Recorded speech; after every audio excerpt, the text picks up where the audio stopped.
Hello and welcome guys. मैं हूं अभिषेक, आपका दोस्त, आपका होस्ट, जैसे भी आप प्यार से बुलाएं। स्वागत है आप सभी का on the third episode of podcast simplify finance with Abhishek, powered by marketing hub. So guys, आज का एपिसोड बहुत इंपॉर्टेंट है क्योंकि आज हम बात करेंगे on the topic of diversification of your money. Remember our golden rule of don't put all your eggs into one basket. Yes, we will discuss this golden rule in detail in this episode। तो शुरुआत करते हैं। अक्सर लोग अपना सारा वक्त ये सोचने में निकाल देते हैं कि और पैसे कहाँ से कमाएं, बट वो ये इग्नोर कर देते हैं कि जो पैसे ऑलरेडी है उसको कहाँ एंड कैसे यूज़ किया जाए। तो आज के एपिसोड में हम इसी टॉपिक पर बात करेंगे कि आपके हार्ड अर्न मनी को हम कैसे एंड कहाँ यूज़ करें सो दैट कि वो आपके लिए काम करना स्टार्ट कर दे। तो एक्चुअल टॉपिक स्टार्ट करने से पहले हमको एक छोटा सा कंसेप्ट समझना ज़रूरी है and that concept is called risk and returns. So let's understand this concept with the help of Pareto principle, जिसको हम रूल ऑफ 80-20 के नाम से भी जानते हैं। परेटो प्रिंसिपल के हिसाब से अगर आप किसी भी इंडस्ट्री या तो फिर उस इंडस्ट्री के किसी भी सेक्टर को पकड़ लो एंड उस सेक्टर के लोगों को उनके पैसों के हिसाब से बांट दो, तो ऐसा समझ में आता है कि 80% लोग मिडिल क्लास होते हैं एंड 20% लोग एक्सट्रीम रीच होते हैं। तो क्या कभी आपने सोचा है कि ये 20% लोग जो एक्सट्रीम रीच कैटेगरी को बिलोंग करते हैं वो ऐसा तो क्या अलग करते हैं? ऐसा कौन सा सीक्रेट है इन लोगों के पास जो बाकियों को नहीं पता? जानना चाहेंगे? वो सीक्रेट ये है कि ये 20% लोग रिस्क एंड रिटर्न के कंसेप्ट को समझते हैं। क्या आपने कभी कोई ऐसा आदमी देखा है जो अपने पैसे बैंक में रखता गया एंड आज वो इतना अमीर है कि वर्ल्ड के टॉप बिलियनर्स की लिस्ट में शामिल है?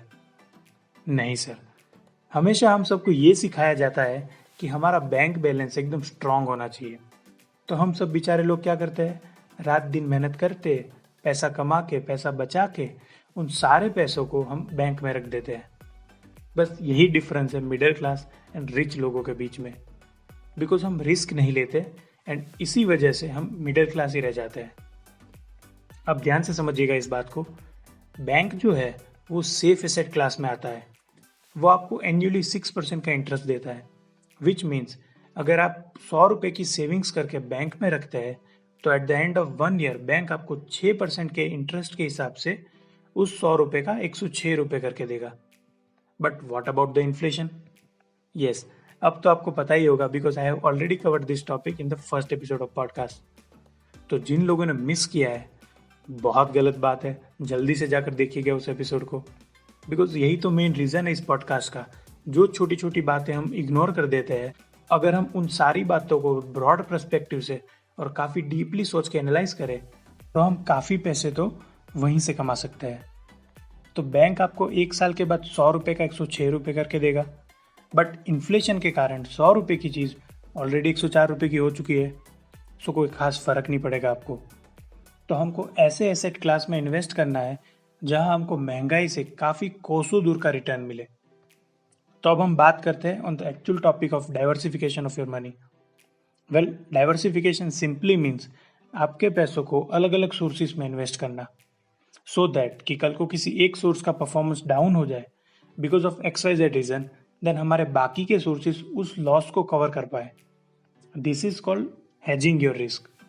सो बेसिकली डाइवर्सिफिकेशन एक रिस्क मैनेजमेंट स्ट्रेटेजी है। सपोज कि मेरे पास 10,000 रुपये है एंड मैं उन सारे पैसों को किसी एक स्टॉक में इन्वेस्ट कर देता हूँ। सो कल को अगर उस शेयर की प्राइस कम हो जाती है then I am gone, I will be in loss. But मैं उसी 10,000 रुपये को अगर 10 अलग अलग स्टॉक्स में इन्वेस्ट करता हूँ तो चांसेस आर वेरी लेस कि 10 के 10 स्टॉक्स डाउन हो जाएंगे, अनटिल एंड अनलेस अगर मैं बहुत खराब इन्वेस्टर हूँ और मैंने बिल्कुल भी रिसर्च नहीं किया इन्वेस्ट करने से पहले। So this risk management strategy is called diversification of money. तो अब आपको ये क्वेश्चन ज़रूर होगा कि ऐसे कौन कौन से सोर्सेस है जहां हम पैसे डाइवर्सिफाई कर सकते हैं और कौन कौन से ऐसे एसेट क्लास है जिसमें अगर हम इन्वेस्ट करें तो कंपेरेटिवली हमको ज़्यादा फायदा हो सकता है। Well, I understand there are so many financial instruments available in the market like stocks, mutual funds, government bonds, real estate, commodities, etc. etc.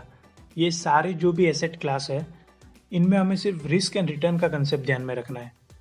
Like for example, stocks and mutual funds are in high risk high return category, bonds are in low risk low return category.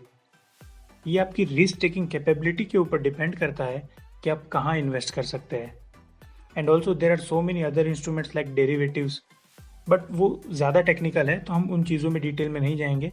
I would suggest कि अगर आप beginner है and investment start कर रहे हैं तो आप stocks and mutual fund से स्टार्ट कर सकते हैं। आई नो कि इन दोनों में रिस्क तो है, बट रिस्क के सामने रिटर्न्स भी है। एंड हिस्ट्री ये कहती है कि अगर आप स्टॉक मार्केट में लॉन्ग टर्म के लिए इन्वेस्ट करते हैं then you will get 13 to 18% of average annual return. And trust me, share market से पैसे बनते हैं।